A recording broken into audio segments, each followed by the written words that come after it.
My girlfriend snapped, "Stop siding with people like them. It's embarrassing." The room went still. I looked at her. Understood. I stepped away without a word. When I returned, the conversation had already shifted, and she wasn't prepared for who was standing there. I'm 33, been with my girlfriend for about a year and a half. We met at a work conference, different companies but same industry. She's in marketing, I do project management for a nonprofit that helps immigrant families get established in the community. It's not glamorous work, doesn't pay great, but it matters to me. My parents came here when I was 5 with basically nothing, so this work feels personal. She knew what I did when we started dating. Never seemed like an issue. We'd talk about our days, she'd tell me about campaigns and clients. I'd tell her about families we were helping, paperwork nightmares with immigration services, fundraising struggles. She'd nod along, seem interested enough. About 6 months in, I noticed small comments. Nothing major, just little things. "Don't you ever want to work somewhere that pays better?" Or, "It's nice that you care, but you can't save everyone." I'd brush it off, figured she was just being practical. Then her friends started making comments too. We'd be at dinners or parties, someone would ask what I do, and before I could finish explaining, one of her friends would jump in with something like, "He's basically a social worker," in this tone that made it sound like I cleaned sewers for a living. My girlfriend would laugh along, never corrected them, never defended what I did. Last month, things escalated. We were at her company's holiday party, fancy venue downtown, open bar, the whole deal. I was talking with this couple I'd just met, nice people, asked what I did. I explained about the nonprofit, the immigrant services. The guy's face lit up. "No kidding? My parents came here from another country back in the 80s. Organizations like yours helped them get on their feet. That's incredible work, man." We started swapping stories, his parents' journey, some of the families I'd worked with recently. His wife joined in, asking thoughtful questions about the challenges, the victories. It was actually a great conversation, the kind that reminds you why you do this work in the first place. My girlfriend appeared next to me, touched my arm. "Can I talk to you for a second?" "Sure, just a minute." "Now." I excused myself, followed her to a quieter corner near the coat check. "What's wrong?" I asked. "You need to stop." "Stop what?" "Talking about your job like that. It's embarrassing." I stared at her. Embarrassing? These are my colleagues. My boss is here, and you're going on and on about immigrants and refugees and all that political stuff. It's not political. It's humanitarian work. Same thing. And it makes me look bad. How does my job make you look bad? She glanced around, lowered her voice. Because everyone here is successful, making real money, doing important work in business. And my boyfriend is talking about helping illegals. Don't call them that. Whatever. You know what I mean. It's just not the image I need right now. I'm up for a promotion, and appearances matter. So what? I'm supposed to lie about what I do? Just downplay it. Say you work in project management and leave it at that. I took a breath, tried to stay calm. I'm proud of what I do. I'm not going to hide it. I'm not asking you to hide it. Just be strategic about how you present it. Strategic. Yes, read the room. These people don't care about your charity work. The couple I was talking to seemed pretty interested. Because they're being polite. Trust me, behind your back they're probably thinking you're some bleeding heart who couldn't make it in the real world. That stung more than it should have. Is that what you think? I think you're smart enough to do better. But you choose to stay in a job that barely pays rent because you want to feel like a hero. That's not why I do it. Isn't it? Come on. You love telling people you help refugees. Makes you feel morally superior. I've never said that. You don't have to say it. It's obvious. We stood there for a second.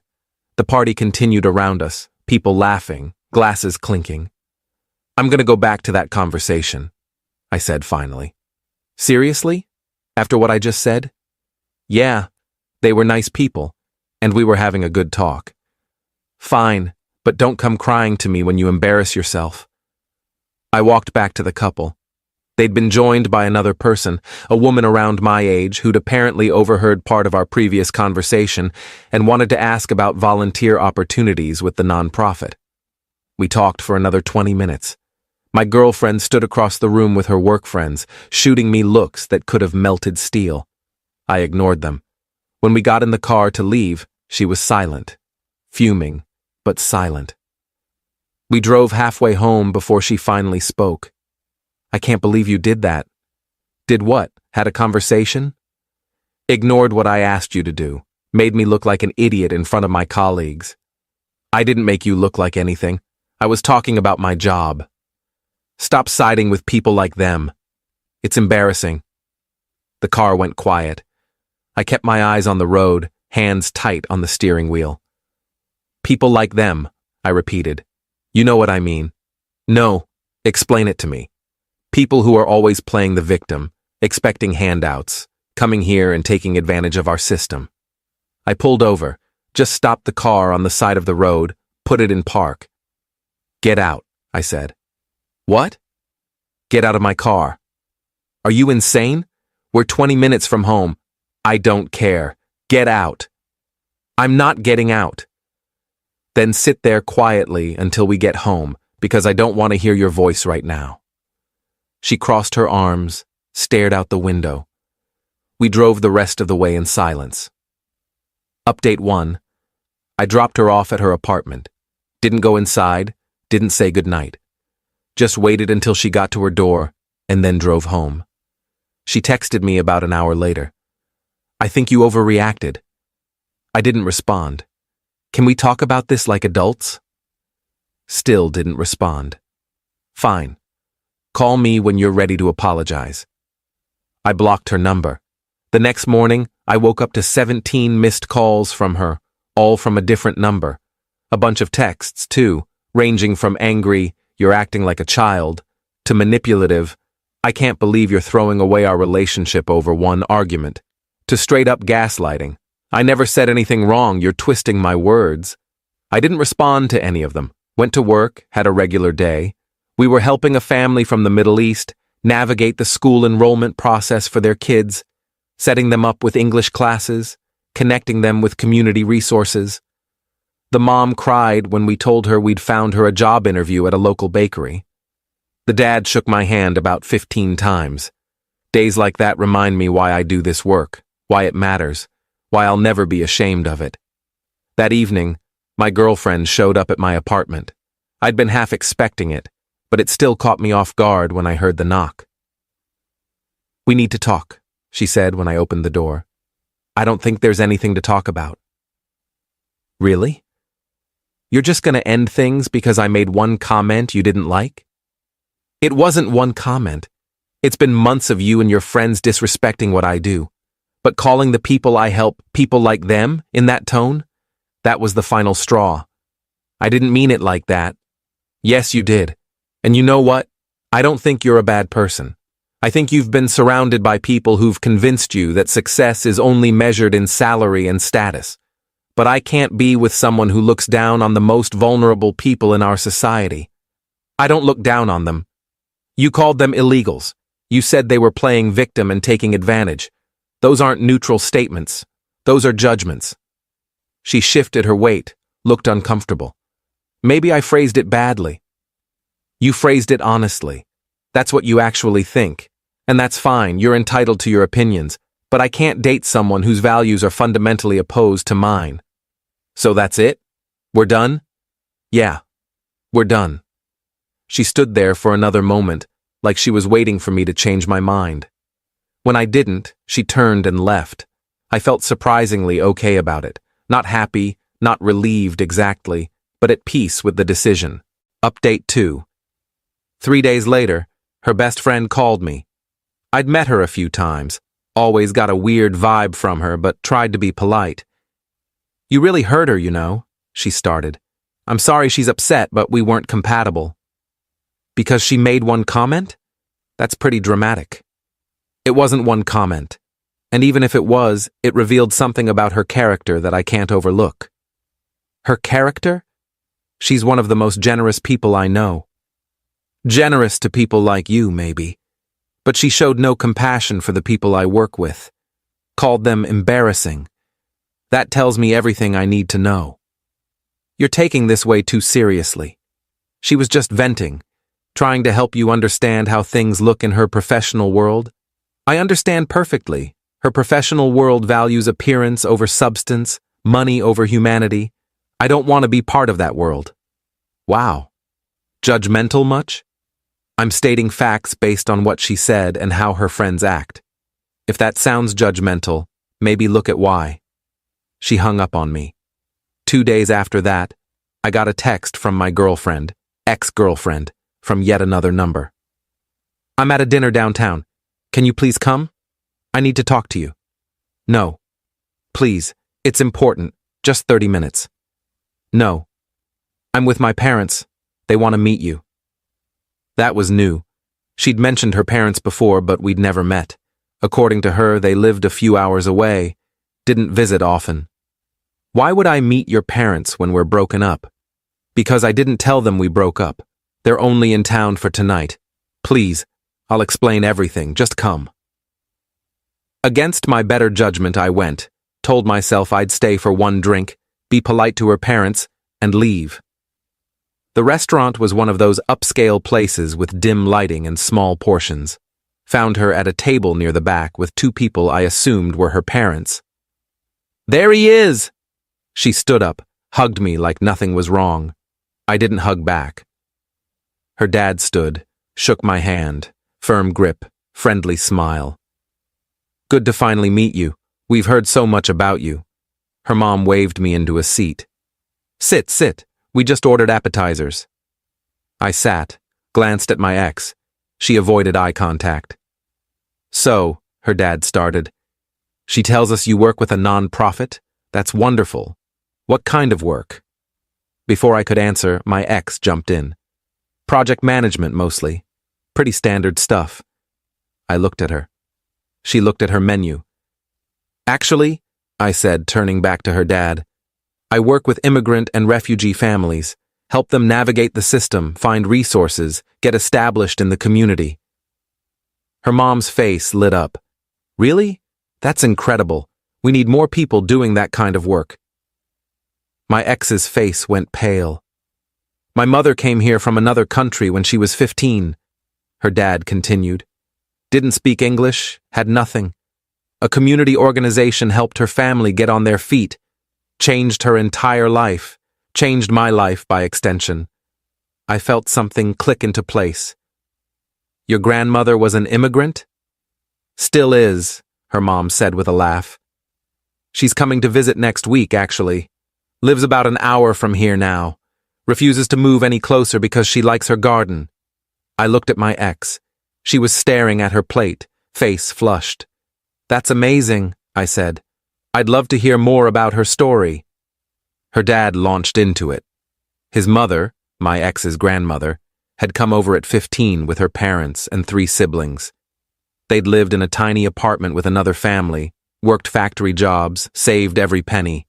A local nonprofit helped them navigate citizenship, find better housing, get the kids into school. Without that organization, I don't know where we'd be, her dad said. My mother always told us to remember where we came from, to help others the way we were helped. That's why we donate to immigrant services every year. My ex's face went from flushed to pale. She excused herself to the bathroom. Update 3. The conversation continued, her parents asking genuine questions about the work, sharing their family's story, expressing admiration for what I did. My ex came back from the bathroom looking like she'd been crying but was trying to hide it. About 20 minutes in, an older woman approached our table, small, elegant, with sharp eyes and a warm smile. I thought that was you, she said to my ex's parents. Turned out she was the restaurant owner, had known the family for years. They did introductions. When she got to me and heard what I did, her whole demeanor changed. Come with me for a moment, she said. I want you to meet someone. I followed her to a table near the front where a young couple was eating dinner. She introduced me, explained what I did, and the woman's eyes welled up immediately. We've been trying to figure out how to navigate the immigration process, she said, in accented English. We have applications, but we don't understand the paperwork. I spent 10 minutes at their table, explaining the basics, writing down our organization's contact information, giving them names of people who could help. They were so grateful, kept thanking me, asking questions. The husband asked if I had a card, said he wanted to make a donation to the non-profit when he got his first paycheck from his new job. The restaurant owner watched with this satisfied smile, like she'd just witnessed something important. When I got back to our table, my ex looked miserable. Her parents were beaming. That was kind of you, her dad said, taking time out of your evening to help strangers. It's what I do, I said simply. Her mom reached across the table, squeezed my hand. You're doing exactly what our family experienced, paying forward the kindness we received. That's beautiful. My ex was silent, picking at her food. We finished dinner. Her parents paid, insisted, walked out together, said goodbye on the sidewalk. We should do this again, her mom said, hugging me. You're exactly the kind of person we hoped she'd end up with. Her dad shook my hand, held it a moment longer than necessary. Seriously, our family knows the value of what you do. Don't ever let anyone make you feel like it's not important. After they left, my ex and I stood there alone. The city noise filled the silence between us. I can't believe you did that, she said quietly. Did what? Told them what you really do. I asked you to just say project management. Why would I lie to your parents? Because they didn't need to know. They're immigrants, or your grandmother is. How did you not tell me this? Because it's not relevant. Not relevant. Your grandmother went through exactly what the people I help are going through. Your dad grew up with that story.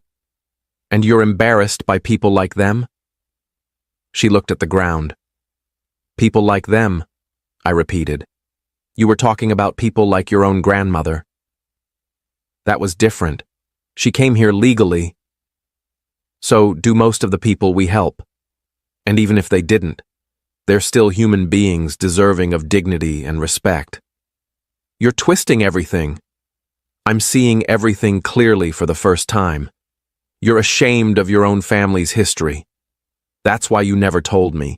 That's why you tried to hide what I do from your parents. You're so desperate to fit in with your rich friends that you've rejected where you came from. That's not fair. It's completely fair, and it's sad. Your parents are proud of their story. They're proud of what I do because it reminds them of the help their family received. But you? You just want to pretend that part of your history doesn't exist. She started crying. I just wanted things to be easier. Easier for who? For us. I didn't want you to be judged. I didn't want to be judged. By who? Your shallow friends who measure worth in paychecks? You don't understand the pressure. I understand perfectly. And I'm telling you right now, if you can't be proud of where you come from and you can't respect people who dedicate their lives to helping others, then you need to do some serious soul-searching. I started to walk away, then turned back. Your parents are good people.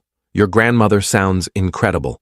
It's a shame you can't see the value in what they represent. I left her standing there on the sidewalk. Update 4. The next day, her mom called me. Don't know how she got my number, probably from her daughter's phone at some point, but I answered. I wanted to apologize, she said immediately. For what? For my daughter's behavior. Her father and I talked last night after you left, and we realized she's been hiding things from us. Hiding you, hiding what you do, probably hiding her own feelings about our family.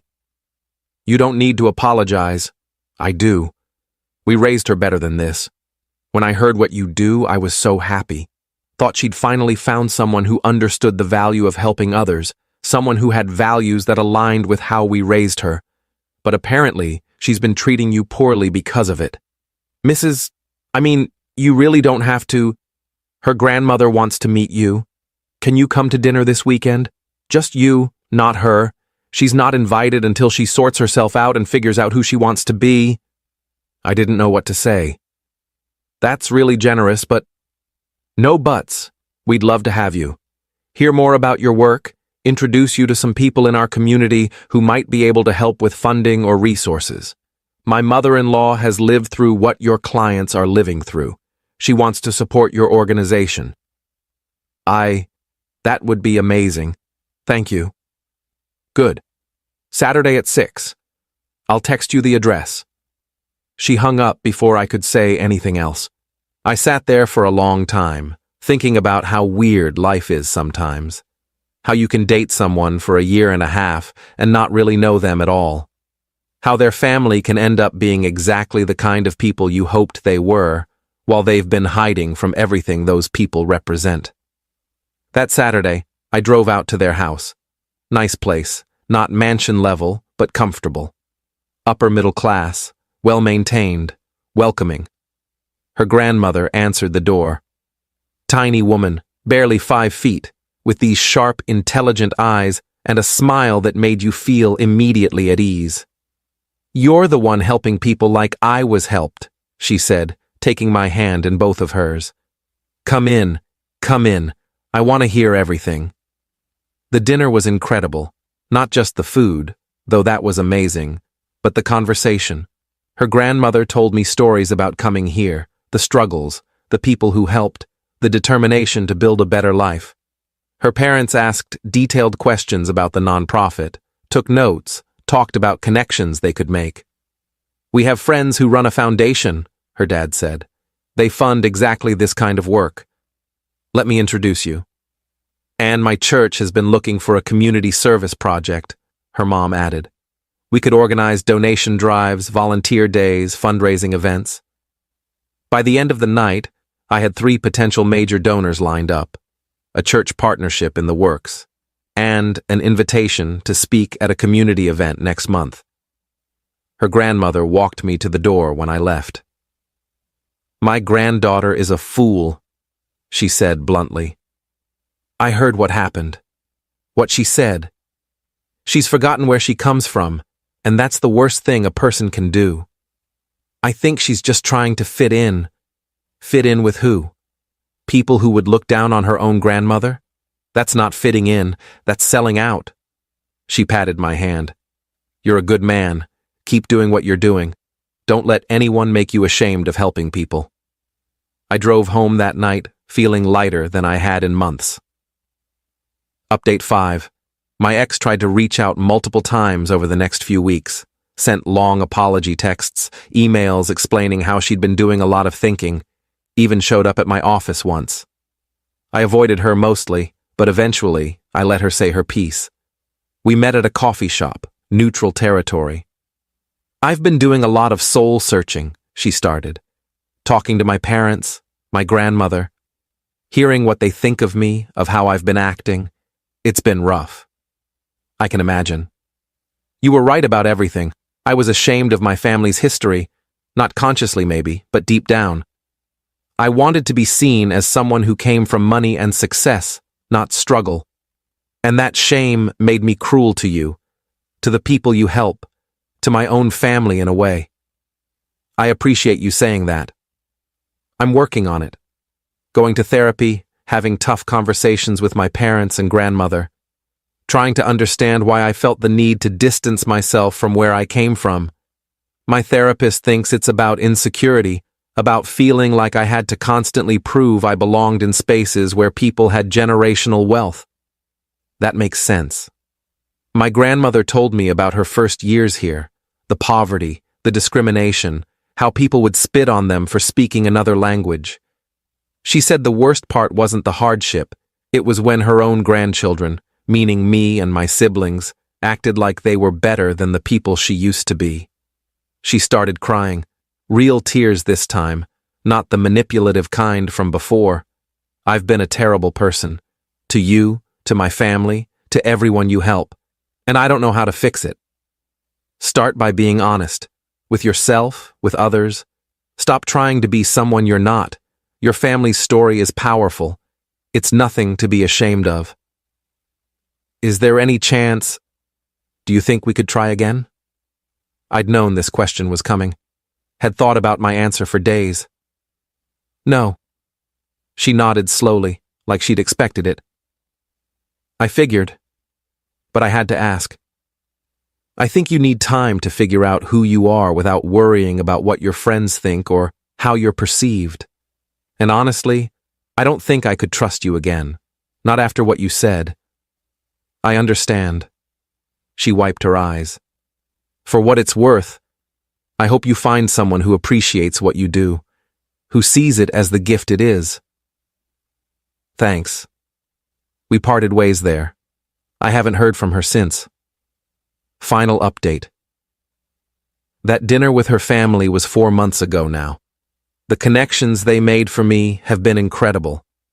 The foundation her dad introduced me to has become one of our major funders.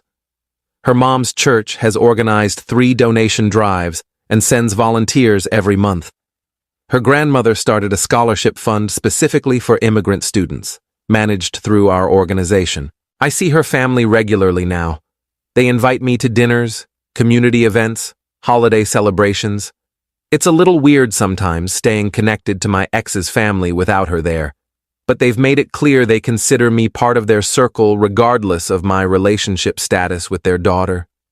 Her grandmother set me up on a blind date about 6 weeks ago with her neighbor's granddaughter.